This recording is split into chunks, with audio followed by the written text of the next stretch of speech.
Shalom saudara, Natal merupakan sebuah perayaan yang sangat dinantikan oleh banyak orang Kristen. Di banyak tempat, Natal biasanya dirayakan bersama-sama dengan sukacita dan dalam persekutuan yang hangat bersama keluarga, kerabat, dan sahabat. Kebiasaan merayakan Natal dalam kebersamaan dengan keluarga tidak terlepas dari tradisi orang-orang Yahudi untuk berkumpul dan makan bersama dengan keluarga dalam merayakan hari-hari besar. Injil Lukas menceritakan kelahiran Yesus Kristus di Betlehem. Bersamaan dengan peristiwa sensus yang diadakan oleh Kekaisaran Romawi, pada waktu itu semua keluarga dalam jajahan Kekaisaran Romawi harus berkumpul di kota leluhur mereka. Yusuf dan Maria yang berasal dari keturunan Daud harus pergi ke kota Daud yang bernama Betlehem. Meskipun pertemuan ini didorong oleh kewajiban dari pemerintahan Romawi, hal ini menjadi tonggak sejarah dalam merayakan Natal, di mana keluarga-keluarga berkumpul dari berbagai daerah dan perantauan. Kelahiran Yesus Kristus sendiri dirayakan oleh orang-orang dari berbagai latar belakang dan status sosial. Kelompok yang pertama itu adalah kelompok gembala. Mereka ini mewakili orang Yahudi. Mereka orang yang sederhana dalam hal ekonomi maupun kepandaian. Kelompok yang kedua itu adalah orang Majus dari timur. Mereka ini mewakili orang yang bukan Yahudi. Mereka orang pandai dan orang kaya. Nah, dua kelompok ini datang kepada Tuhan Yesus untuk menyembahnya. Dari hal-hal tersebut, kita dapat melihat bahwa Natal berbicara mengenai persekutuan, persatuan, dan juga penyatuan keluarga. Perayaan Natal sendiri mencerminkan nilai-nilai kekristenan. Di antaranya, yang pertama keluarga. Dalam kitab Kejadian, tergambarkan dengan jelas bahwa keluarga adalah sebuah lembaga yang secara khusus diciptakan langsung oleh Tuhan. Penciptaan Adam dan Hawa sebagai keluarga adalah bukti penciptaan lembaga keluarga oleh Tuhan secara khusus dan spesial. Yang kedua, persekutuan. Persekutuan perlu diusahakan dan diberikan prioritas dalam keluarga. Yang ketiga, memberi dan saling berbagi. Natal mengingatkan kita akan kerelaan dalam memberi tanpa mengharapkan balasan, seperti yang diajarkan oleh Allah sendiri. Ia mengaruniakan anaknya yang tunggal supaya manusia yang percaya kepadanya dapat memperoleh hidup yang kekal. Tercatat di dalam Yohanes 3 ayatnya yang ke-16. Demikian juga kehidupan orang Kristen, mencerminkan apa yang sudah diteladankan oleh Allah sendiri untuk memiliki kerelaan dalam memberi dan berbagi kepada orang lain. Yang keempat, kerelaan untuk saling memaafkan dan komitmen bersama untuk memulihkan hubungan. Dalam sebuah hubungan, pastilah terjadi kata-kata yang menyakitkan, tingkah laku yang merugikan, prinsip yang berbeda, bahkan keadaan pun dapat membuat hubungan menjadi dingin. Untuk mengatasi itu semua, berbagai pihak harus memiliki kerelaan untuk saling memaafkan, bahkan menerima kelebihan dan kekurangan dari setiap anggota keluarga. Persekutuan yang hangat tidak dapat terjadi tanpa adanya komitmen untuk saling memaafkan, saling menerima, bahkan kerinduan untuk terjadinya pemulihan hubungan bagi setiap hubungan yang rusak.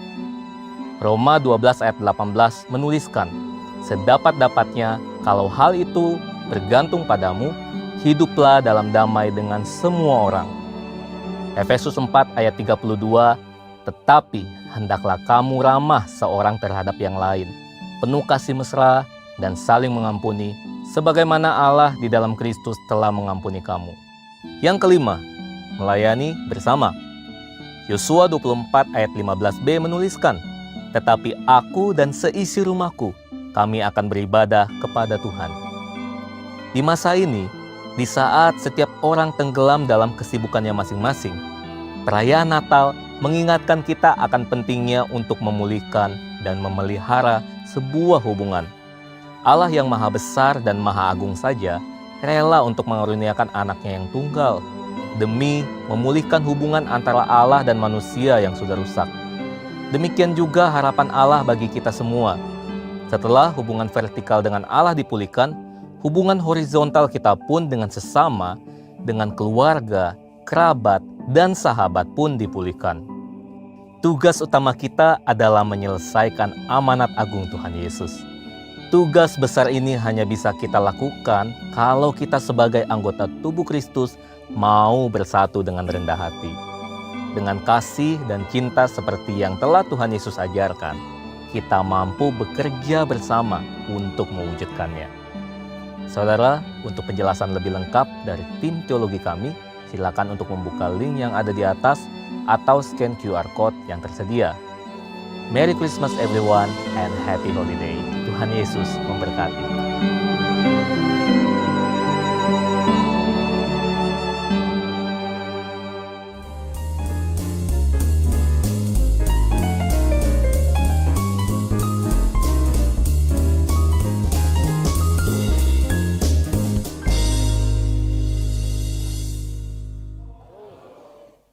Luar biasa. Kasih-Mu temukanku, berharga di mata-Mu. Kau berikan hidup-Mu menjadi manusia. Di tengah gelap dunia, terang-Mu beri harapan. Kau tinggalkan semua untuk selamatkanku, dan ku akan memuji nama-Mu selamanya, hanya menyembah Kau Yesus. Kau juru selamatku, lahir di hatiku, mengubah hidupku.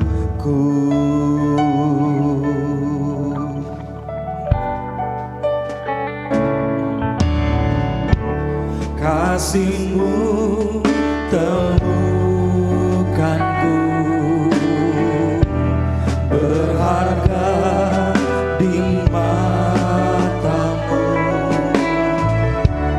Kau berikan hidup-Mu menjadi manusia.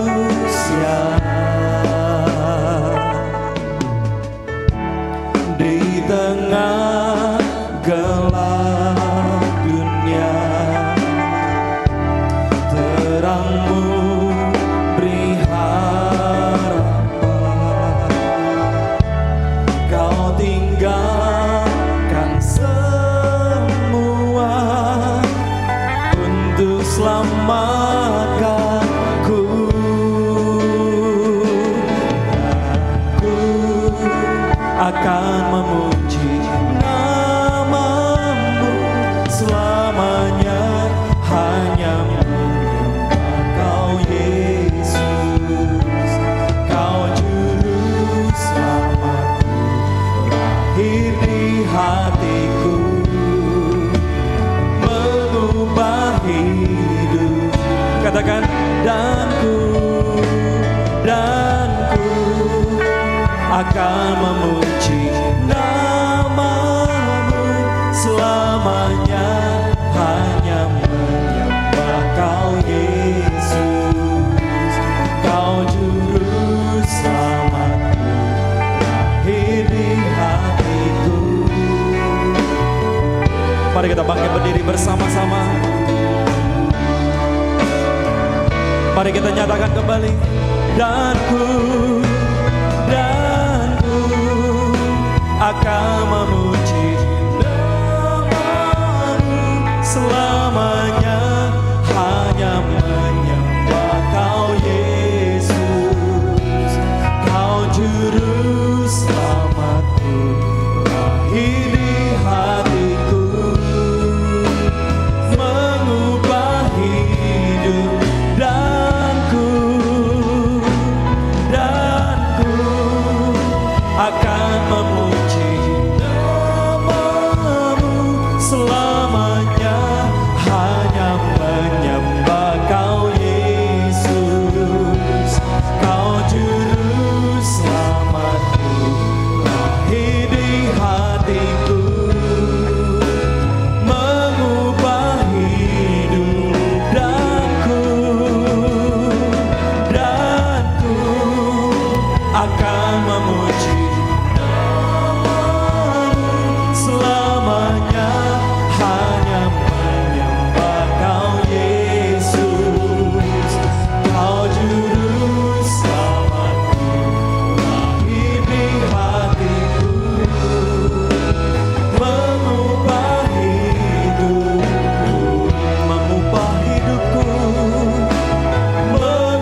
Yesus, anugerah-Mu limpah lebih dari cukup dalam hidup kami dari waktu ke waktu, saat demi saat, bulan demi bulan, tahun demi tahun, generasi lepas generasi tujuan kebaikan dalam hidup kami. Kami tidak pernah kekurangan apapun yang baik karena kasih-Mu pada kami. Tuhan Roh Kudus yang membawa kami senantiasa ajar kami supaya kami tidak menyimpang kanan, tidak menyimpang kiri, tapi berpegang pada panggilan-Mu yang ilahi. Pujian, hormat, kuasa, kemuliaan, pengagungan hanya bagi nama-Mu. Kau perisai hidup kami, Kau pagar tembok sekeliling kami. Tidak pernah ada yang jahat bisa menyentuh kehidupan kami. Terpujilah nama-Mu kekal selama-lamanya. Dalam nama Tuhan Yesus yang percaya boleh berteriak. Amin. Beri kemuliaan buat Tuhan Yesus. Haleluya. Haleluya, haleluya, haleluya. Amin. Silakan duduk Bapak Ibu Saudara sekalian. Shalom Bapak Ibu Saudara sekalian. Wah, ini saya minta maaf sudah 5 tahun tidak kesini Bapak Ibu. Ya, karena faktor COVID dan teman-temannya begitu. Bapak Ibu senang sekali boleh kembali ke Pondok Gede lagi, boleh bertemu dengan Bapak Ibu Saudara sekalian, menikmati soto. Gitu. Bapak Ibu, saya senang sekali boleh kembali ke tempat ini. Saya mengerti dalam 5 tahun itu Tuhan mengerjakan begitu banyak peristiwa dan Anda harus melihat bahwa Tuhan mengasihi Bapak Ibu Saudara sekalian sebab kalau Dia datang kali yang kedua, Anda sepertinya akan naik bersama-sama, kita semua bersama-sama dengan Tuhan. Saudara Tuhan, hari ini kembali saya ingatkan 10 tahun, 2033, sudah dengar ya Bapak Ibu? 2033 adalah tonggak. Pak, 2033 Tuhan rapture enggak? Tuhan bisa datang. Tapi apa datang enggak? Ya enggak tahu. Datangnya bisa sebelum, pada 2033 dan setelah itu bisa kapan saja Tuhan datang. Tetapi saya mau katakan 2003 adalah tonggak. Siapa yang ngomong? Bapak Ibu tahu dalam sebuah seminar luar negeri ada 3 hamba Tuhan, ada banyak hamba Tuhan bicara, ada 3 yang bicara. Yang pertama Nicky Gamble, hamba Tuhan dari Anglikan Katolik. Yang kedua Rick Warren, dari Saddleback, hamba Tuhan besar nih orang nih, Protestan dia. Yang ketiga Billy Wilson, Bapak Ibu kalau mengerti, Billy Wilson adalah seorang yang mendapatkan konsep ini sebetulnya. Tapi ada 3 orang yang bicara bahwa Tuhan akan bertemu dengan orang yang tidak mengenal Tuhan secara otentik. Dan itu 2033 adalah sebuah tonggak waktu yang Tuhan berikan sama Anda dan saya. Bapak Ibu, Anda melihat tonggak ini, 2033 kita selesaikan amanat agung. Kalau nggak selesai gimana? Ya teruskan, nanti ada lagi gitu. Nah Bapak Ibu, 10 tahun ini menjadi satu pekerjaan Anda dan saya. Kita akan menyelesaikan amanat agung. Yesus bagi semua orang. Nah, kalau Anda mengerti ini, Anda mungkin berkata gini, Pak, saya tuh mau nginjil, Pak, tapi saya tuh nggak bisa nginjil, saya tuh kadang malu, saya nggak benar bicara. Saya tuh mau ngerti konsep penginjil apa. Bapak Ibu, ini kan mau Natal, nanti yang Natal 25, ada yang sudah Natal hari ini, ada yang awal Desember sudah bikin Natal, ada yang belum bahkan. Anda melihat tematik yang bagus Natal adalah melihat perkenan di atas. Bapak Ibu, Anda harus melihat perkenan di atas. Kenapa? Karena 2025 itu dihantui oleh krisis. 2025 dihantui.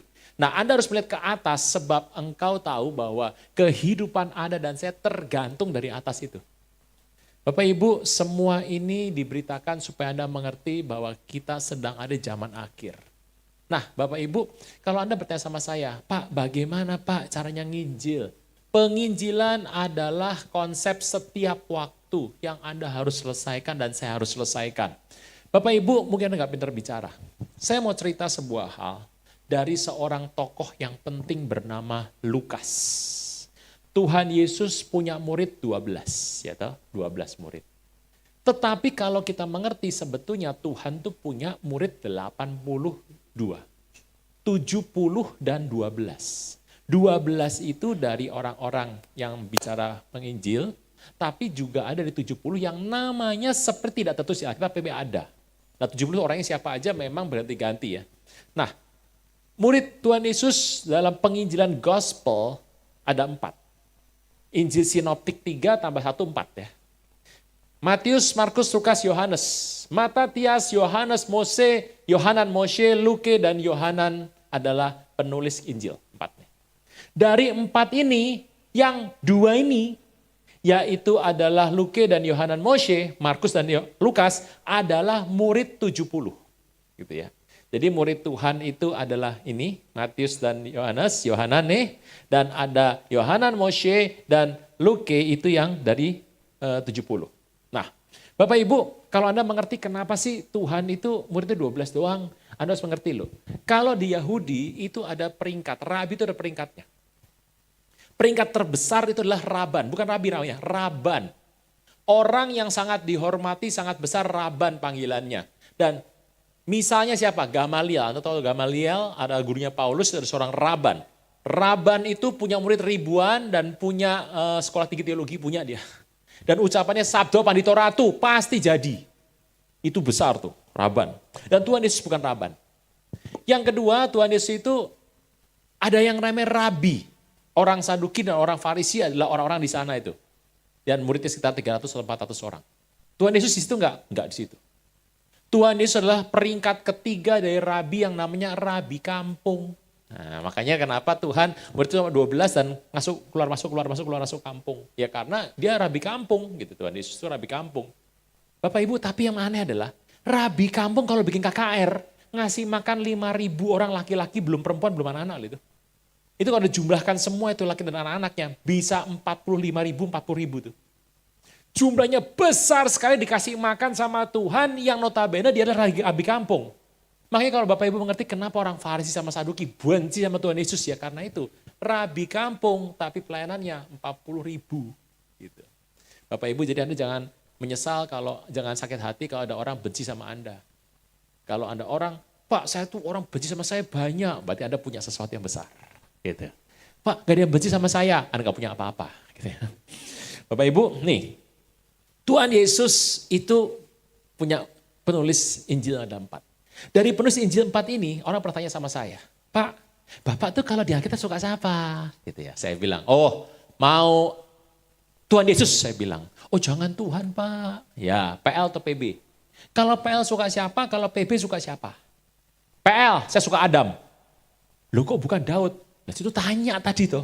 Oh udah tanya jawab kayak gitu loh. Loh suka saya terserah tuh, Anda mau suka Daud ya suka terserah, saya sukanya Adam kok. Adam suaminya Hawa itu loh.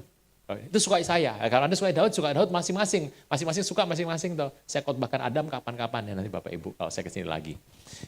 Yang kedua, kalau PB suka siapa? Saya bilang Lukas. Loh kok bukan Paulus? Loh situ tanya tuh tadi saya bilang. Saya suka Lukas Bapak Ibu. Nah kenapa saya suka Lukas? Saya mau ceritakan sama Bapak Ibu. Bapak Ibu Lukas. Lukas adalah murid 70. Dari 70. Lukas itu bekerja sebagai seorang dokter. Bapak Ibu mengerti membaca kitab, Lukas seorang dokter. Dan kemudian Lukas itu nggak pinter bicara. Dia bicaranya juga sulit, tapi dia tuh suka nulis gitu. Kalau nulis sekali tulis tebel tulisannya. Maka yang kedua disebut sebagai penulis. Lukas seorang dokter, seorang penulis. Lukas kalau nulis tuh telitinya bukan main. Saya percaya Lukas seorang periset. Penulis, periset, dan dia seorang dokter. Yang keempat nanti ada dan saya sepakat nih.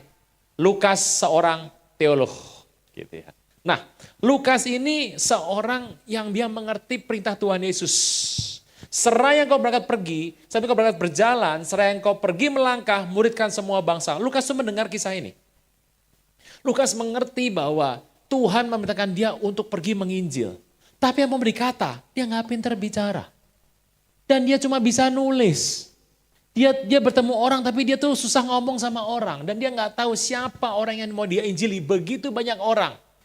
Di abad pertama itu Lukas dalam kebingungannya dia mengerti bahwa Tuhan berikan dalam hidupnya sebuah anugerah. Seperti Anda dan saya hari ini. Kalau Anda bilang, oh saya nggak pinter ngobrol Pak. Tapi kalau sama konco-konco ngobrol, waduh sampai jam 2 malam Bapak Ibu. Bapak Ibu ini harus Anda mengerti. Lukas itu seperti itu. Satu hari Lukas itu berpikir siapa yang aku mau injili. Dia melihat di dalam pekerjaannya ada seorang bernama Theophilus. Seorang dari orang bukan Yahudi, orang dari Roma, Yunani. Yang menjadi kepala di wilayah kerajaan di tempat Israel, di tempat Romawi menjajah. Gitu ya. Tetapi bukan gubernuran ya Bapak Ibu tahu itu sebuah kecamatan atau kabupaten. Di situ Theophilus duduk sebagai pemimpin.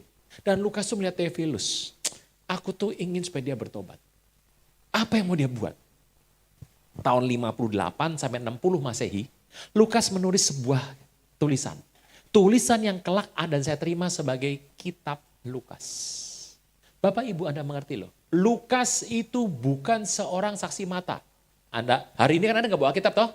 Bohong tuh kalau bawa Alkitab, bawa HP, bukan Alkitab toh. Saya tuh seneng loh. HP Anda bawa ke toilet, Anda bawa kemana-mana nempel sama badan Anda, berarti Alkitab nempel sama badan Anda setiap saat. Nah, Bapak Ibu hari ini nggak usah dibuka, nanti baterainya habis. Sudah, hari ini nonton saja ke depan itu. Akan dipasang Kisah Rasul 1 ayat 20. Nah pasang dulu. Kisah 1 ayat 20, hari ini Anda nggak usah buka Alkitab, saya akan layani Anda full gitu.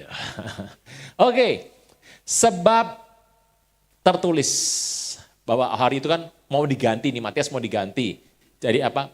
Yudas mau diganti Matias. Pertamanya adalah biarlah perkemahan menjadi sunyi dan biarlah tidak ada penghuni dalamnya, biarlah jabatan diambil orang lain. Ayat berikutnya 21. Jadi harus tambahkan pada kami seorang dari mereka yang senantiasa datang berumpul dengan kami selama Tuhan Yesus bersama-sama dengan kami. Terus ayatnya 22. Mulai dari baptisan Yohanes sampai Yesus terangkat ke sorga. Dari jarak peristiwa itu, Yohanes membaptis Tuhan Yesus sampai Yesus terangkat ke sorga. Dicari seorang atau 2 orang, 3 orang saksi. Lukas gak ada di situ. 23, ini buktinya ayat 23 berikutnya, ini buktinya. Ayat 23, mereka memutuskan 2 orang, Yusuf dan Matias. Kelak yang dipilih adalah Matias. Bapak Ibu, ini adalah penting. Berarti Lukas itu tidak ada sebagai saksi. Lukas itu di tengah-tengah, pertobatan tengah-tengah tuh. Orang yang menyaksikan dari zaman Yohanes Pembaptis sampai Yesus angkat sorga, yang menyaksikan itu cuma 2 orang, Yusuf dan Matias. Lukas tidak di situ. Ayo Bapak Ibu kalau Anda mengerti, Pak saya tuh kerasa ada yang kurang Pak. Semua orang punya kekurangan. Lukas gak pintar bicara, dia juga bukan saksi kok. Tetapi Lukas mengerti satu hal, bahwa dia diminta untuk menginjil. Bapak Ibu apa yang dia buat? Lukas tahun 58-60 menulis sebuah tulisan. Dan sekali nulis tebelnya bukan main. Lukas itu tulisannya tebel sekali. Dia menulis. Tulisan dikasih kepada Theophilus. Pasang Lukas 1 ayat 1. Ini bagus sekali. Dia bicara kepada Theophilus. 2, 3. Nah, sama-sama. 2, 3. Cukup Bapak Ibu. Theophilus yang berarti Theophilus di sini dah. Lukas di sini dah. Berarti Lukas bawain Theophilus dah. Dia berkata Theophilus yang mulia. Ada banyak orang telah berusaha isu satu berita tentang peristiwa yang telah terjadi antara kita. Ayat kedua, seperti disampaikan pada kita oleh mereka dari semua adalah saksi mata dan pelayan firman. Udah banyak yang nulis kepada Theophilus tentang saksi mata, tapi hari ini Lukas ingin mengulang kembali satu cerita yang lengkap. Dia menulis kepada 1 orang, Theophilus 1 orang itu. Dia tidak peduli yang lain. Dia cuma 1 orang. Ini konsep penginjilan. Anda harus cari 1 orang yang Anda mau injili. 1 aja. Dari Theophilus bertobat, tahun 60 sampai 62, Theophilus kelihatannya bertobat. Pasang Kisah 1 ayat 1. Dalam tulisan Lukas itu menulis 2 kitab Bapak Ibu. Kitab Lukas dan Kisah Para Rasul. Bapak Ibu, kita baca. 2, 3. Cukup.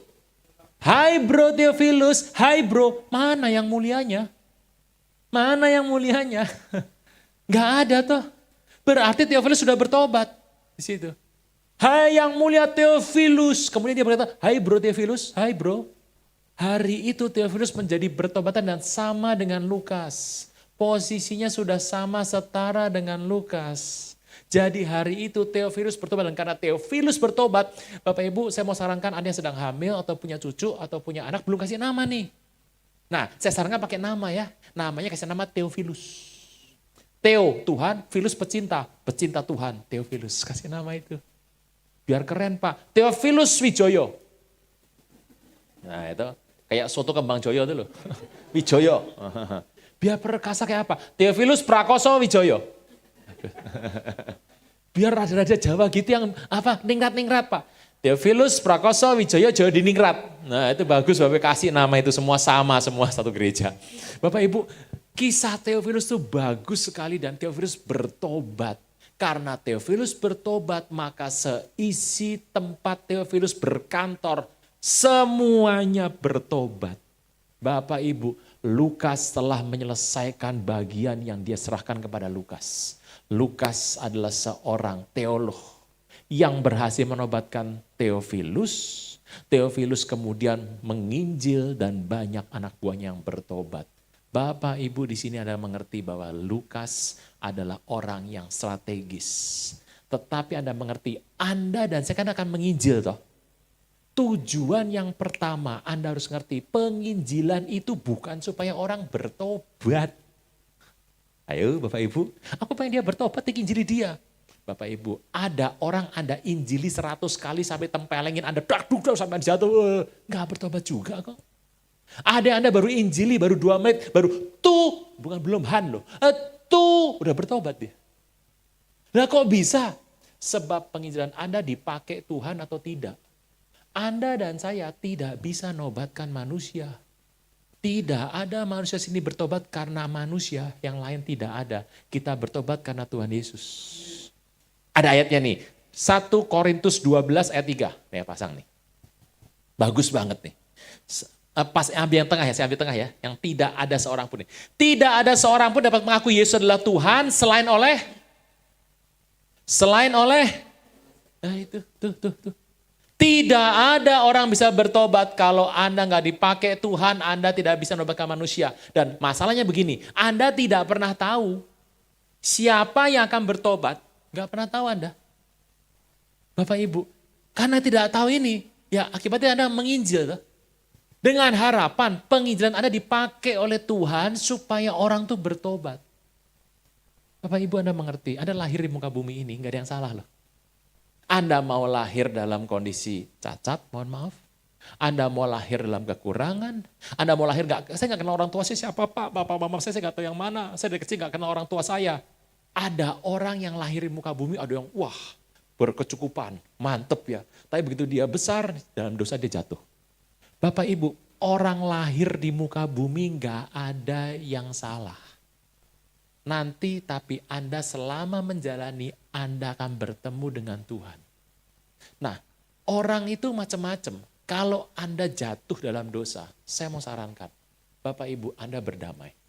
Berdamai, minta ampun sama Tuhan, Anda berdamai dengan dosa Anda sudah jatuh dalam dosa. Bapak Ibu, buat apa Anda? Aku kenapa jatuh begini, kenapa gini? Nggak ada jalannya Bapak Ibu.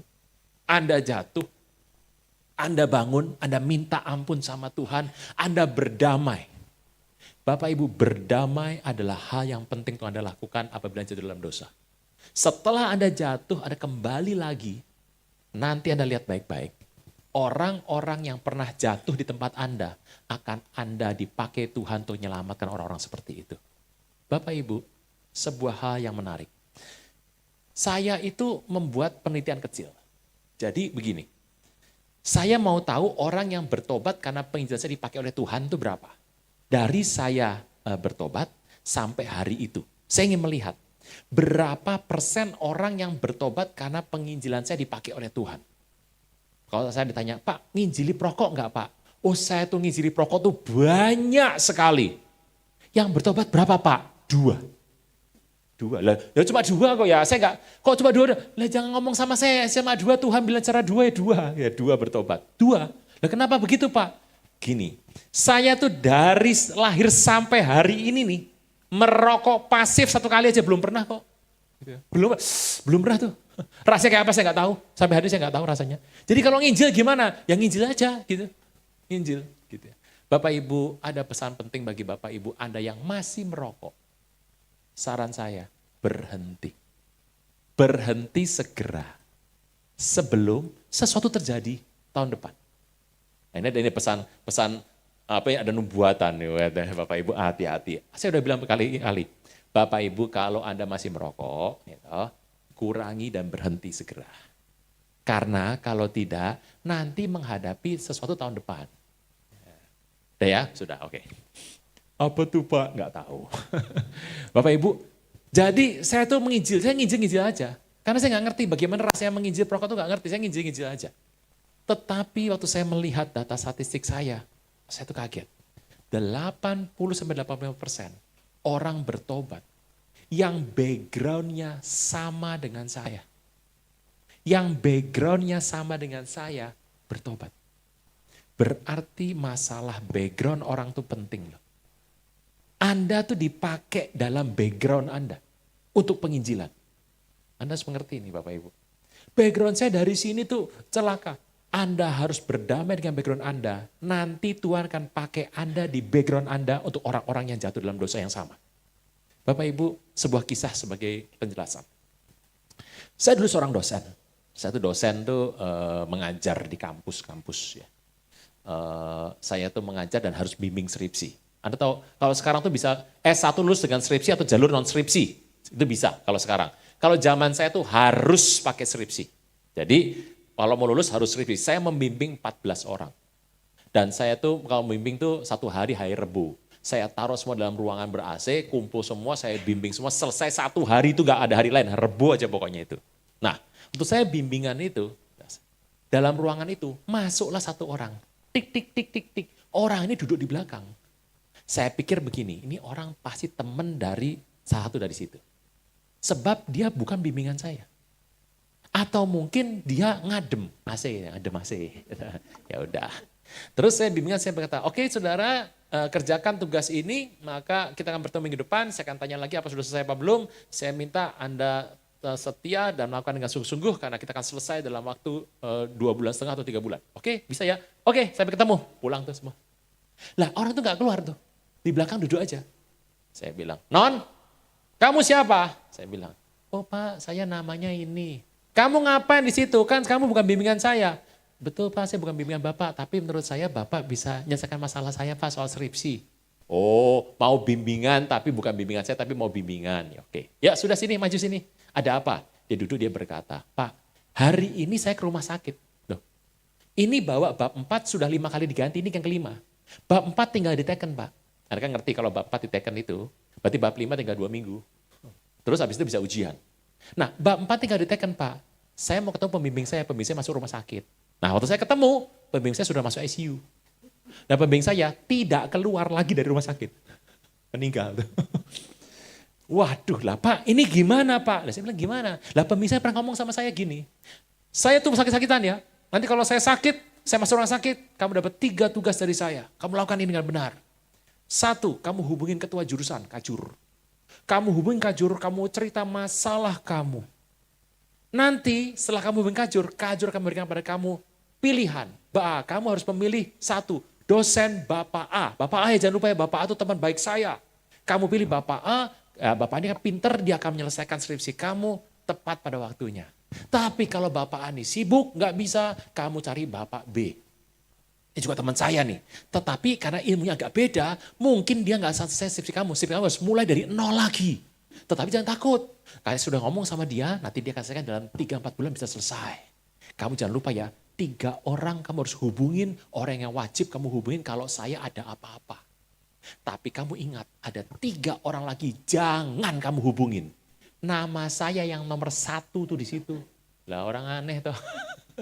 3 dihubungin, 3 jangan, nomor saya 1 di sini. Loh malah hubungin saya tuh gimana? Saya bilang gimana ya Pak? Saya bilang gini, menurut saya kamu hubungin kajur. Saya ulangin lagi tuh ya pada pembimbing dia tuh. Kajur kamu hubungin Bapak A, hubungin Bapak B ya 3 ini aja tuh. Waduh Pak, saya ini mau gimana Pak? Ini susah Pak. Sudah sampai ini sudah mau selesai tapi kok gini ya Pak? Aduh Pak tolong Pak gini. Wah baik cerita. Saya bilang udah. Gini aja. Ini buku. Wah saya ambil sebuah buku. Baca. Belum masuk Indonesia nih buku. Dari Amerika, dari Singapura waktu itu udah ada masuk. Ini kamu baca. Skripsi kamu bawa sini. Saya tuker tuh. Ini buku saya kasih, skripsi saya baca. Saya baca skripsinya. Oh ini pinter nih anak nih. Ini pinter nih, bisa nih selesaikan. Dia baca, udah selesai saya tanya, gimana? Waduh Pak, saya dapat sebuah ilmu Pak. Ini bagus banget Pak, bukunya nggak masuk Indonesia ya Pak. Wah ini bagus, saya mendapatkan tuntunan banyak di sini Pak. Wah saya pinjam ya Pak. Oh tidak boleh, saya bilang. Loh kenapa Pak? Itu buku siapa? Ya bukunya Bapak. Di sini tempat siapa? Tempat Bapak. Di lemari saya toh. Ya lemari Bapak. Ini buku saya taruh saya. Loh Pak, saya nggak boleh pinjam. Siapa yang pinjam kamu buku? Saya mau tanya sama kamu satu pertanyaan. Loh Pak, terus gimana? Kamu jawab pertanyaan saya, dalam 3 hari kamu kembali ke saya, kamu cerita sama saya jawab apa jawabannya. Setelah jawaban ketemu, nanti kita ngobrol lagi soal peminjaman buku ini. Oh gitu ya Pak, apa Pak pertanyaannya? Pulang lewat mana?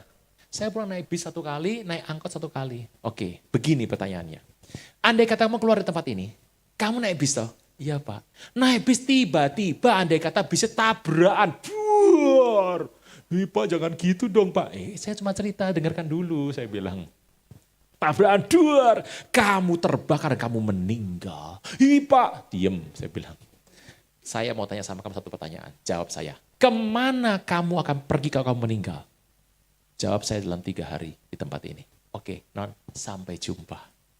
Dia keluar dan dia berkata, kelak saya baru tahu tuh belakang dia bilang gini, dosen gila. Dia ketakutan, dia pulang ke rumah. Selamat sampai di rumah ketemu maminya. Mami tanya, gimana? Dosen kamu gimana tuh? Pas rumah sakit mah. Terus ketemu dosennya itu gimana? Dosen gila itu mah, lebih gila lagi dia bilang. Mau makan enggak mau lah, saya mau tidur. Udah mandi, habis mandi terus dia tidur. Waktu tidur dia bermimpi. Loh saya di mana? Saya di rumah. Tapi mimpi urusan siapa? Tuhan. Dia bermimpi di satu ruangan yang putih gitu ya. Ada meja, ada kursinya. Dia sendirian. Dia bawa kertas sama pena, dia duduk situ. Yang uji saya. Lah saya asli di mana? Di rumah. Waktu itu saya nguji, sudah siap? Siap Pak. Tulis. Markus sekian isinya apa? Lukas sekian, 3. Daniel sekian isinya apa? Yesaya sekian isinya apa? Dia nggak bisa jawab. Sudah selesai bawa sini. 1, 0, 2, tidak bisa jawab. 3, salah. 4, salah. 10, tidak bisa jawab. Nilai kamu 0, karena nilai kamu 0, kamu masuk neraka. Dia kaget, dia bangun, dia keringetan. Dia ketakutan, dalam 2 hari kemudian dia datang ketemu saya dan dia berkata, Pak saya mimpi seperti ini Pak. Saya butuh waktu 2,5 jam. Saya menggali, saya bicara soal Yesus dan keselamatan. Dia bertobat loh Bapak Ibu. Dia bertobat dan sampai hari ini tetap melayani Tuhan. Puji nama Tuhan. Itu kenapa? Karena penginjilan saya dipakai oleh Tuhan. Bapak Ibu Anda mengerti ya? Jadi Anda mau nginjili itu semua orang siapapun Anda injili sebab Anda tidak bisa bawa orang kepada Tuhan. Apakah Roh Kudus akan memakai penginjilan Anda atau tidak? Hanya Dia yang tahu. Bisa itu Bapak Ibu?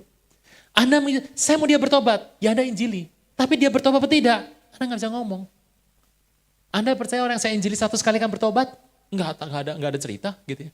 Tetapi saya mengerti di akhir zaman ini Tuhan katakan penginjilan adalah hal yang penting Anda lakukan. Bapak Ibu, Anda mengerti kisah Lukas ini. Lukas kemudian mengerti, oh Tuhan telah membawa hidupnya. Bapak Ibu kalau Anda melihat di kisah para rasul tulisan Lukas ya. Lukas, kisah para rasul itu punya satu tema yang penting. Tematik kitab Lukas itu penting. Kitab Lukas kitab kisah para rasul, satu-satunya kitab dari 66 ini. Satu-satunya kitab kisah para rasul yang tidak pernah selesai tulis. Bapak Ibu nggak percaya? Buka kisah para rasul 28 ayat 30. Ditulis terakhir seperti ini. Kisah 28 ayat 30. Kisah itu dibuat mengambang. Paulus tinggal 2 tahun penuh di rumah yang disewanya sendiri itu.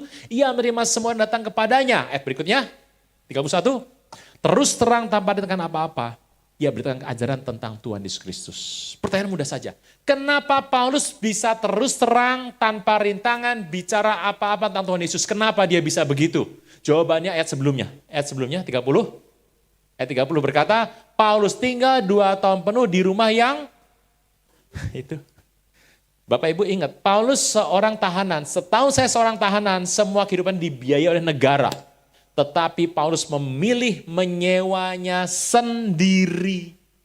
Akibatnya dia bisa bicara tentang Tuhan Yesus tanpa rintangan apa-apa. Kalau saya tanya sama Anda, Paulus kerjanya apa? Paulus ya bikin kemah Pak, bukan kemah Mejiku Hibiningan di luar yang hijau kuning merah itu, bukan. Kemah di Paulus itu besarnya bukan main, kemah dipakai oleh 1 legiun Romawi 6572 orang, penuh sekali. Itu dibuat oleh Paulus dan dia bersama Aquila dan Priscilla dia membuat kemah itu. Yang kedua orang berpandangan, oh kemah itu kemah Yahudi Pak. Jadi orang Yahudi kalau doa kan pakai talit, pakai ini selubung tuh. Paulus buat yang kemah itu. Mana yang betul Pak dari dua cerita ini? Saya nggak tahu yang mana yang benar. Tetapi ingat baik, kerjaan Paulus adalah bikin kemah. Priscilla Aquila kerjanya apa? Ya bikin kemah. Oke saya mau tanya, Stefanus kerjanya apa? Penginjil ya apa ya kerjanya ya Pak? Ya susah ya. Agabus kerjanya apa? Agabus ya bernubuat ya Pak ya. Petrus kerjanya apa? Ya jadi bishop Pak. Bapak Ibu, nama-nama di kisah para rasul, kalau Anda melihat kerjanya apa, Anda akan sedikit kebingungan menemukan pekerjaan di kitab kisah para rasul. Intinya adalah hidup Anda dan saya kalau lebih cocok pada Alkitab, Anda harus selaraskan hidup Anda dengan kisah para rasul. Kisah para rasul yang itu tema. Their story, kisah hidup mereka, menjadi kisah hidup Anda dan saya. Become our story. Kisah hidup mereka menjadi kisah hidup Anda dan saya. Kisah para rasul adalah tulisan Lukas yang penting untuk Anda baca. Kisahnya banyak di situ. Kalau Anda melihat pekerjaan tadi, Anda berkata, Pak saya seorang profesor, saya akuntan, saya dokter, saya insinyur Pak, saya arsitek Pak, saya seorang ahli kimia Pak, saya punya toko kain, punya toko bangunan, punya bengkel Pak, saya tuh punya pekerjaan banyak Pak. Betul. Tetapi Tuhan tuh memberkati akuntan, memberkati sebuah dokter, insinyur, diberkati oleh Tuhan. Supaya Anda bisa fokus kepada penginjilan. Bapak Ibu, hari sebuah pertanyaan yang baik buat Anda dan buat saya. Berapa orang yang Anda sudah ingin injili? Bapak Ibu, Anda bangun pagi, sarapan, kena macet ke kantor, pulang kena macet lagi. Terus tidur, ya main handphone sebentar, tidur. Besok pagi sama, bangun pagi, sarapan, kena macet ke kantor. Pulang kena macetnya double, ya double balik gitu terus setiap tahun. Pertanyaannya siapa yang engkau akan beritakan kabar baik? Penginjilan adalah satu hal yang sangat penting. Bapak Anda mengerti hari ini, Anda kan berutang budi. Anda bisa hari ini bertobat karena siapa? Ada di sini yang bertobat karena diri sendiri? Tidak ada. Oh saya tuh, orang tua saya Kristen Pak, kakek nenek saya Kristen Pak, saya betul lahir sudah Kristen Pak. Oh enggak ada orang lahir Kristen. Bapak Ibu Anda mengerti kehidupan Kristen karena ada orang yang bicara sama Anda. Penginjilan adalah hal yang harus kita lakukan di tengah-tengah dunia ini. Ini yang menarik. Bapak Ibu, Anda kan mengerti 2025 ada krisis tuh. Gak usah bilang enggak, udah. Oh, dari 2004 sudah ada kok krisisnya. Krisis sudah terjadi. Saya tuh melihat ya, kondisi di dunia ini, kalau ada satu hal yang besar terjadi, misalnya di kota di Glodok, gereja tuh sepi di sana. Jemaat 300, itu waduh kemarin udah kayak dewa itu. 300 orang tuh. Susah sekali jemaat Kristen mau bikin gereja di sana, susah sekali. Tetapi apa yang terjadi? Waktu terjadi 98, ternyata habis itu, Glodok tuh parah tuh kondisinya. Setelah 98, ekonomi yang bangkit lagi, gereja penuhnya bukan main. Saya tuh mengerti bahwa gereja penuh pasti sebelumnya ada kejadian-kejadian. Bapak Ibu, ini di akhir zaman, Anda mendengar peristiwa berkali-kali. Kita akan menginjil, gereja akan dipenuhi, jiwa-jiwa akan datang. Ya, Anda dengar ya? Halo? Oh nggak ada orang, pulang. Bapak Ibu Anda dengar ya? Berarti sebelumnya kejadian toh. Satu hal yang besar akan terjadi. Bapak Ibu Anda berkata, pertobatan besar. Anda sudah bersiap pertobatan, Anda bersiap di sini enggak sebelumnya? Bapak Ibu, kondisi krisis ini harus Anda tahu sebelumnya. Tuhan menghendaki orang-orang bertobat. Pertobatan bagi semua orang. Amin. Kita khotbahnya mulai sekarang. Tadi ngobrol. Nah ini khotbah nih, ini khotbah sekarang gitu ya. Nah ini khotbahnya. Bapak Ibu, saya mau pulang Bapak Ibu. Bapak Ibu ini sudah berhenti hujannya. Kenapa hujan? Tadi hujan karena saya khotbah hujan awal, hujan akhir. Habis itu terus hujan. Nah kalau Anda mau pulang cepat, saya doakan tadi lagi. Bapak Ibu, Anda mengertilah. Dalam orang Yahudi itu terjadi 313. Hari raya. Saya tanya, hari raya itu zaman Musa ada berapa? Ada 7 Pak. Lah kalau hari raya zaman Tuhan Yesus ada berapa? 14 kira-kira. Hari ini di orang Yahudi ada berapa hari libur? 20 lebih. Dan libur orang Yahudi itu libur yang paling banyak. Kenapa? Karena hari raya Tabernakel misalnya. Liburnya gak cuma 1 hari, 8 hari liburnya. Bayangkan tuh. Tetapi gak menang sama Indonesia paling besar di muka bumi. Nanti Anda akan lihat ada 2 merah, tapi liburnya 1,5 bulan ada. Apa tuh Pak? Ada lah pokoknya. Ini sepi semua lah itu. Merahnya cuma 2, tapi sepinya lama. Nah itu Bapak Ibu. Gini, orang Yahudi itu punya 7 hari raya. Yaitu 3, 1, dan 3. Yang pertama, Paskah, roti tak beragi, buah sulung. Yang di sini, hari raya panen. Yang di sini, hari raya peniupan sangkakala, hari raya pertobatan atau Yom Kippur, hari raya tabernakel. Gitu. Jadi orang Yahudi itu sibuknya sama berapa, di bulan apa saja?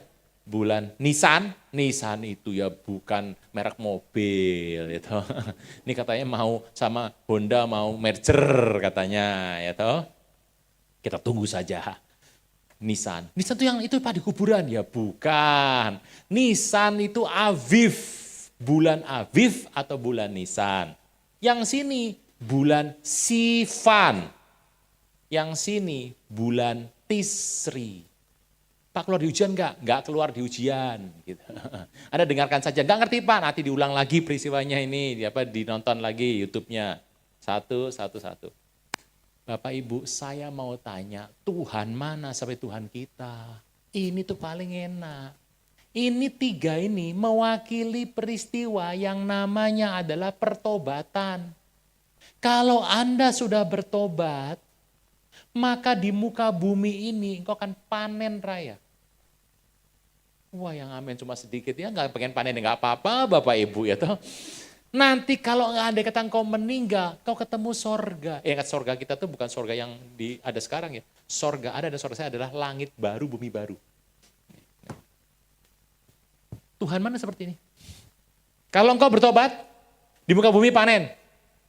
Kalau engkau sampai meninggal, kau ketemu sorga. Ini Tuhan mana seperti itu? Ini cerita ini, kalau Anda nggak percaya Anda ngomong sama orang nggak kenal Yesus di luar, mereka akan nolak. Saya bingung tuh. Ini kayak enaknya kayak begini orang nggak suka tuh loh. Saya bingung. Ini lambang ini adalah lambang kehidupan manusia. Bapak Ibu Anda sudah bertobat? Kalau Anda melihat ini, apa yang bisa membuat kita lari daripada Tuhan? Kasihnya begitu nyata. Hari ini saya mau bahas yang ini, panen. Nah ini kan lagi krisis toh, itu. Anda yang alami krisis-krisis ini, ayo dengarkan kata panen. Bapak Ibu, Anda boleh jawab saya. Carikan saya di Alkitab, peristiwa besar ya, cari di Alkitab. Peristiwa mana, dimanapun adanya, di sebelah mana, mau PL mau PB boleh. Anda cari satu peristiwa, Anda akan ketemu. Itu pasti salah satu dari 7 ini. Pasti. Gak percaya? Oke. Buka Kejadian 8 ayat 4. Kejadian 8 ayat 4. Nuh waktu itu, Anda kan tahu, hujannya 5 bulan, terus hujan, terus banjir besar, dan Nuh sampai surut setahun lebih tuh. Nuh tiap hari, ada 8 tuh, 8 yang masuk yang selamat tuh. Dia nggak tahu nih, matinya kapan nih, mau besok apa lusa nggak tahu tuh. Waduh. Hari itu, Nuh itu bawa binatang haram, 1 pasang. Halal, 7 pasang. Betul ya? Halo? Halal, 7 pasang. Haram? Saya mau tanya, Nuh makan ayam nggak? Lah kalau Nuh makan ayam, mana nggak bisa makan Kentucky Fried Tit gitu ya. Udah pakai Kentucky nggak pakai tit, Pak. Udah belakang doang pakai tit. Gitu ya. Anda bisa makan ayam, Nuh tahu anak cucunya ini suka daging semua. Nuh itu nggak makan loh. Saya mau tanya, Nuh makan sate babi nggak? Nggak dimakan sama Nuh. Nuh makan domba nggak? Kambing nggak? Enggak. Itu kalau saya jadi Nuh, sebulan habis semua itu. Wah saya habis. Anda sekarang makan sayur gitu. Nuh tuh bertahan, dia pengen makan, semua makan sayur-sayuran sama. Kalau ambil ikan dari luar, ikan diambil dari luar. Ikan kan nggak masuk dalam bahtera atau ambil dari luar. Wah makan. Nuh tidak mengambil itu semua. Tapi kalau Anda makan siang, jangan lupa jam 12 makan siang. Ya 12 jam berapa? Jam 2 Pak ya, makan siang. Kalau Anda makan siang Anda berdoa, Tuhan berkati berlimpah-limpah makan ini Tuhan, dengan kuduskan firman-Mu sendiri. Tambahkan satu kata, NB, PS, 2, berkati opung Nuh ya Tuhan. Nuh tidak makan binatang-binatang itu. Karena Nuh percaya bahwa dia cuma makan yang sayur sama yang ikan. Nuh, kejadiannya di sini. Dalam bulan ke-7, itu bulan Nisan tuh, Aviv. Pada hari ke-17, itu 17 bulan Nisan, mendaratlah bahtera di Ararat. Saya mau tanya, 17 bulan Nisan tuh kejadiannya kapan? Buah sulung. Hari pada saat Tuhan Yesus bangkit. 17 bulan Nisan. Kok bisa sama Pak? Alkitab. Bapak Ibu, sini, coba sini ya, coba sini.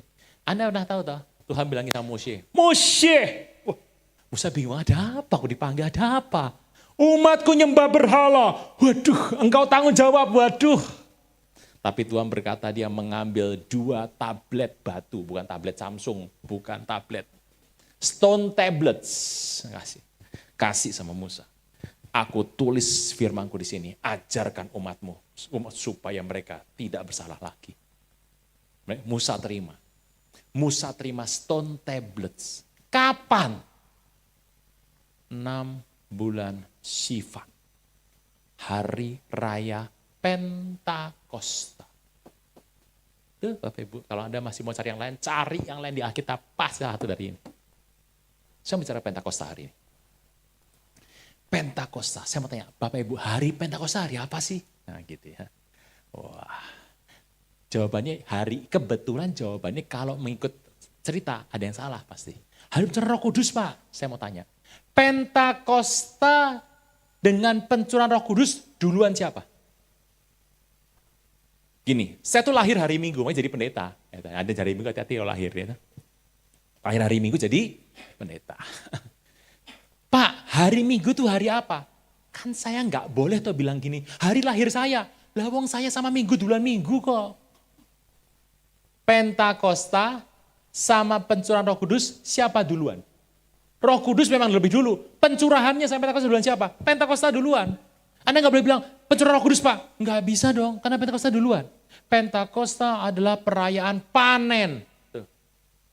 Tetapi hari ini orang akan mengerti bahwa Pentakosta itu pencurahan Roh Kudus karena ada Roh Kudus yang dicurahkan. Kenapa Roh Kudus waktu dicurahkan besar dalam hidup ini? Memilih satu hari Pentakosta, kenapa harus Pentakosta? Sebab itu adalah hari raya panen. Bapak Ibu, dicurahkan Roh Kudus plus Pentakosta. Makanya orang yang lahir baru, hidupnya di muka bumi pasti panen. Tapi panen ini enggak seperti yang Anda pikir dan saya pikir. Waduh, duit banyak. Oh enggak. Panen dijaga hidup Anda. Bapak Ibu, Anda kalau kena krisis, saya kena krisis Pak, susah Pak kerja Pak, ini hidup susah. Bapak Ibu, Anda berpikir Anda bisa jalan dari rumah ke sini. Oleh siapa? Ada Roh Kudus. Semua hidup Anda dan saya, Anda tidak bisa berbuat apapun tanpa Roh Kudus. Roh Kudus dicurahkan dalam hidup Anda. Nah, Roh Kudus yang besar dicurahkan, blus. Lah kan pasti ada tandanya toh. Saya mau bicara mengenai Pentakosta, Bapak Ibu. Pentakosta itu ada pada abad 19. Ya. Itu pertama adalah Charles Fox Parham, seorang pengajar Alkitab. Wah, dia mengajar. Tapi hari itu kalau dia ngajar, itu terjadi orang yang kulit berwarna harus dipisah sama kulit putih. Yang kulit putih dalam kelas, yang kulit hitam di luar kelas, duduk di luar gitu. Nah, di situ ada seorang yang bernama William J. Seymour, duduk di luar. Charles Parham mengajar Pentakosta. William Seymour melihat dan dia mengerti, dia lulus toh, dikasih sertifikat. Seymour mengambil sertifikat itu dan pergi ke Los Angeles. Dan hari itu dia mengambil tempat di Bonnie Brae, sebuah tempat, dan dia membuat kebaktian 9 orang jadi pengurus. Perempuan lebih baik daripada laki. Dan ibadahnya itu besar. Karena besar dia pindah lagi ke jalan Azusa. Dan ibadahnya luar biasa 9 bulan tidak berhenti. Ibadahnya dahsyatnya bukan main. Gak ada kaki keluar kaki. Gak ada tangan keluar tangan. Gak ada kepala, tetap gak ada kepala. Gimana, kepala keluar kan aneh kan gitu. Nah Bapak Ibu itu dahsyat banget.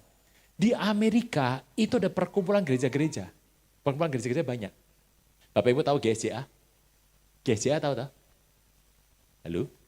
GSJA? Tahu tak? Itu perkumpulan Assembly of God.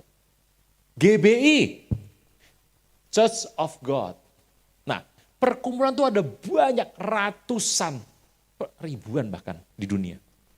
Dan perkumpulan paling besar yang didirikan pada tahun 1886, yang paling besar itu namanya Church of God. Church of God adalah gereja Protestan. Tuh. Waktu Protestan itu melihat Azusa Street, wah dahsyat, ibadah dahsyat dari semua bangsa datang. Church of God juga lihat, hah? Dahsyat banget. Pada 1911, sepakat Church of God mengubah dari Protestan menjadi Pentakosta. Gitu. Di Indonesia apa tuh? GBI. Di sini apa? GBI Pondok Gede. Gitu. Bapak Ibu, itulah Pentakosta. Nah kalau Anda ditanya sama orang, kan Anda kan bawa Alkitab toh. Tangga Anda cuci mobil kalau pagi. Mau kemana? Tangga Anda bilang, mau ke gereja. Ngapain ke gereja?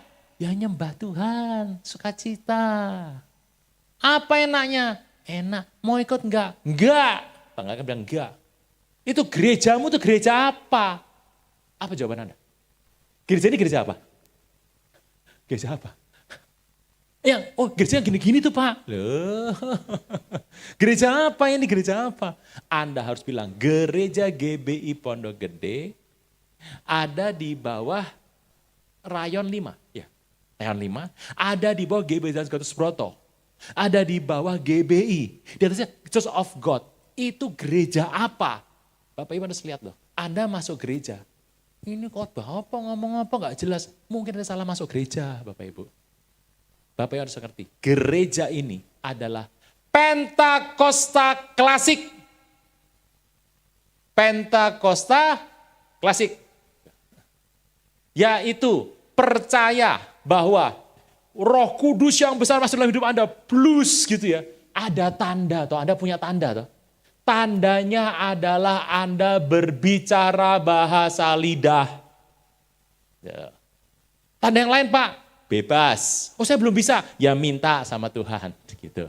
Anda bisa bahasa lidah adalah tanda awal orang baptis Roh Kudus di kita. Gitu. Makanya tadi sebelum ibadah saya berbahasa lidah. Saya beri kesempatan Anda berbahasa lidah. Anda sudah dapat, Anda berbahasa lidah. Yang belum dapat, minta sama Tuhan.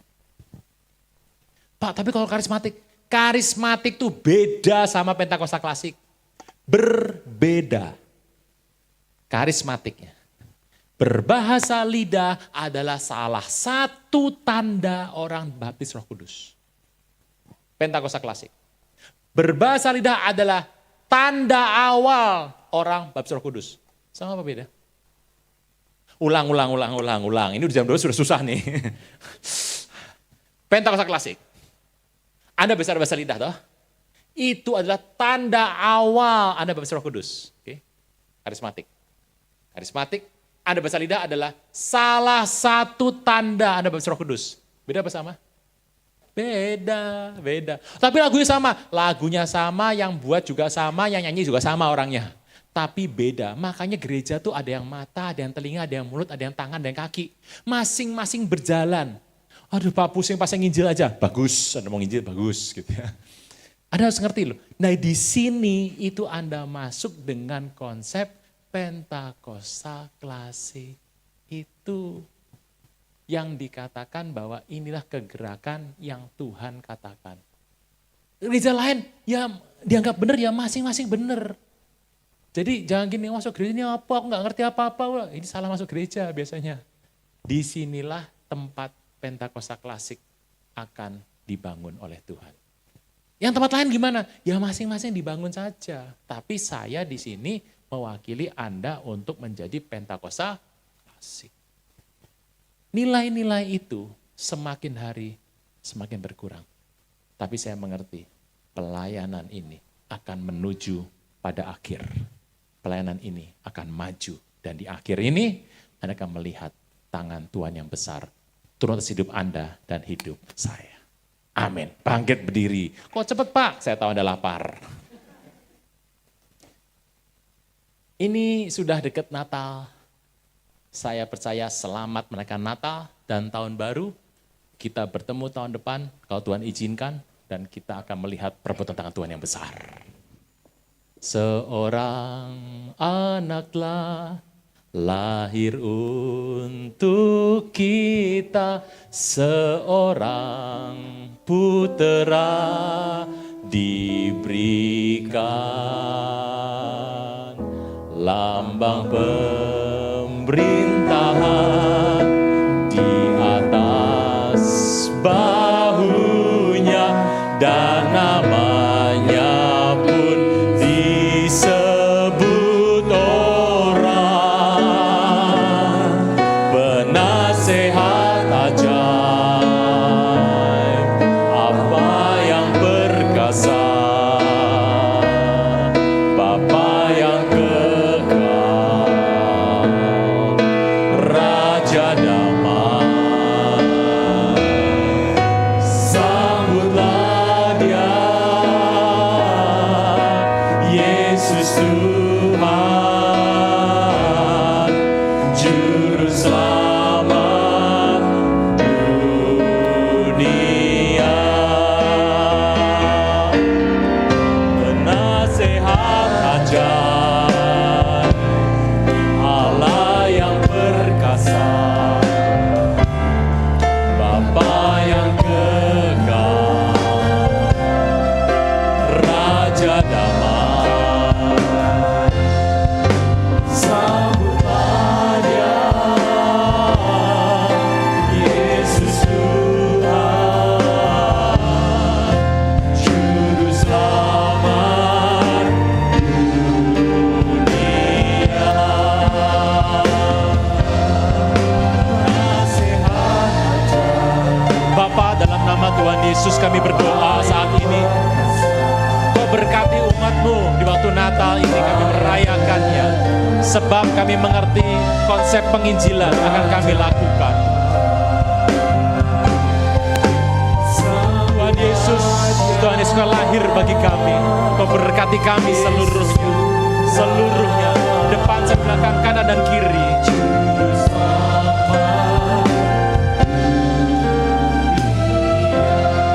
Sebab Tuhan datang untuk beritakan kabar baik kepada dunia. Sebab satu hari Dia datang kembali kali yang kedua. Dia akan melihat domba-domba yang datang sama Tuhan. Engkau dipercaya untuk menjadi laskar Kristus, untuk pergi kabarkan kabar baik ini. Sebab Yesus bagi semua bangsa, Yesus semua orang. Maka diberkatilah keluar masukmu, periuk bakul adonan, buah kandungan kesehatanmu diperbaiki oleh Tuhan. Dan Tuhan akan memberkati kau berlimpah-limpah supaya kau pergi jadi laskar Kristus yang berikan kabar baik. Terpujilah nama Tuhan kekal selama-lamanya. Sambutlah Dia, Yesus Tuhan, Juru Selamat dunia. Sambutlah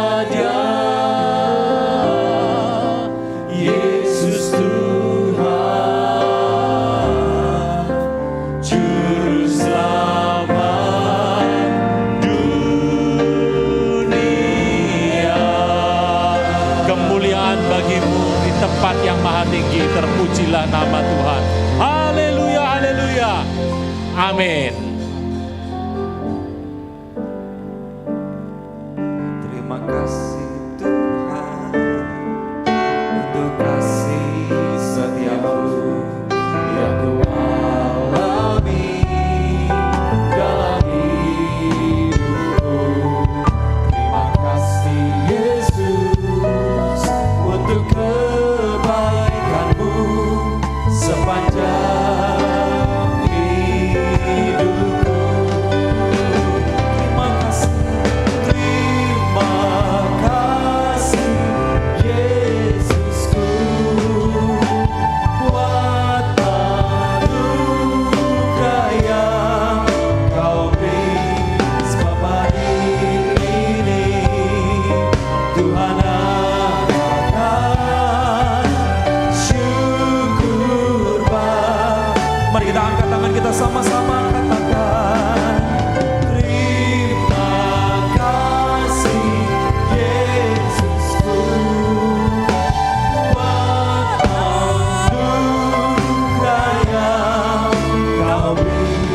Sebab hari ini Tuhan akan syukur bagimu. Sebab siang ini Tuhan akan syukur bagimu.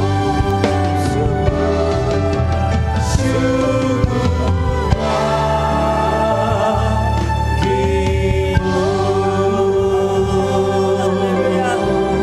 Haleluya. Tetap bersyukur kepada Tuhan pagi hari ini, siang hari ini, siap untuk menginjil, nambah pengertian hari ini. Kan kita mau memuridkan, kita harus jadi murid. Amin. Banyak ikutin channel-channel Pak Aruna supaya kita lebih pintar. Ya Pak ya? Ya, untuk kita bisa menginjil kita harus mengerti dulu bagaimana kita harus membawa orang, mengajar dan memberikan penjelasan lebih lagi. Itu penting, Saudara, ya. Siapa yang setuju? Itu penting. Ya, yuk bilang kiri kanannya, itu penting. Mari kita arahkan tangan kita kepada hambanya Bapak Aruna yang sudah memberkati kita luar biasa. Biarlah kita terus bertumbuh, berkembang dan boleh memenangkan jiwa-jiwa bagi kemuliaan nama Tuhan. Di era Pentakosta yang ketiga ini, Tuhan terus menyertai kehidupannya, pelayanannya, keluarganya, kemanapun Tuhan utus dan apapun yang dipakainya untuk menyampaikan kabar baik itu, Tuhan memberkatinya berlimpah-limpah. Terima kasih ya Tuhan, terima kasih. Dan siang hari ini kami sudah diberkati dan kami mau pulang ke rumah tangga kami masing-masing. Mari siapkan hati saudara untuk membawa pulang berkat Tuhan bagi kita semua. Yaitu damai dan sejahteranya yang berlimpah-limpah, kasih anugerah Allah yang dahsyat di dalam kehidupan keluarga kami semua. Dan tetaplah berjanji makin hari makin intim dengan Tuhan di dalam Roh Kudus-Nya, khususnya di Pentakosta yang ketiga ini. Dari hari ini sampai Tuhan datang kembali. Mari yang setuju katakan bersama-sama. Amin. Tuhan Yesus memberkati. Selamat hari Minggu, hari Rabu kita ketemu lagi untuk ibadah Natal.